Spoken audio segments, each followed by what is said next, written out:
Good morning, Michael here, M&M Property Maintenance. Now if you're watching this video, you've gone and bought yourself for one of these lovely Nano Waterfall sinks, and you've opened up the box and found that the instructions are next to useless or non-existent. So this is a little video on how I put it together. It doesn't say how it should be done, it's just how I done it. Now in the box you'll find you've got your cup cleaner, you've got your water filter, your tap, your diverter, your pop-up waste, and you've got your little waterfall feature there. Now this section is separate from the sink, and I'll show you how to make that up in a second. Your pop-up waste, there'll be a nut on the top of here, similar to that. Take that off, pop it up from the underside, screw the nut back onto the top, move it down as far as it'll go, and then screw this one up and it'll clamp the unit together, and this little silver bit will just snap into place. On the underside you have a wire which slots into a little hole on the back of here. Screw that up, that goes to your pop-up waste.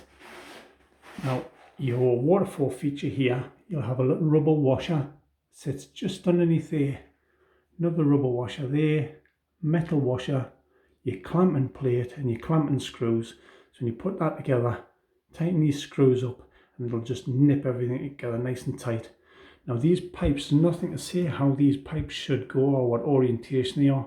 So I've done them as per UK, which is hot on the left, cold on the right, but as I'm looking at this from behind, it's reversed. And then you've got your outlet here, which comes down. There's a little fit in there. These just snap together. When you push them together, you hear a little click. That's it, set in place. Comes down. You've got your weight here, which is for your spigot. So when you sort of pull your spigot out, let it loose, it pulls back into place, and that just pulls it down. Couple of screws, just clamps on the pipe, nice and simple. Same again for you, this bit here, there'll be a rubber washer sits underneath there, rubber washer, back nut. On your water filter there'll be a rubber washer, back nut. Then you've got your 1/2 inch BSP to 6mm adapter, that's for your water filter. Come along for your cup cleaner, got a foam washer sits underneath there, another foam washer there with your back nut.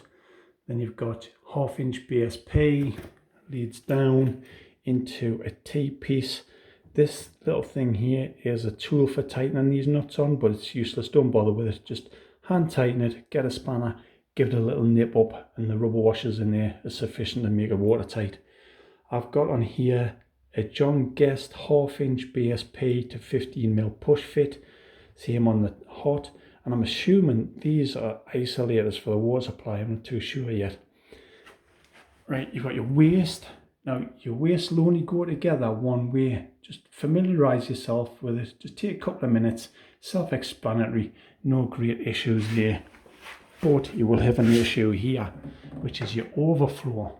Now your overflow sits proud of the lip of your sink, and when you do your cutout for the sink, this prevents it from slotting in. And if you were to cut out for that, you'd find to have a hole exposed or shown on the top of your worktop surface. And so this is what I've done.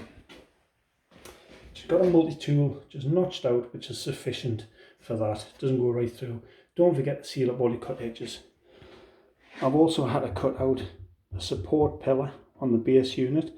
That's to allow for the sink, because it's a full-size recessed sink.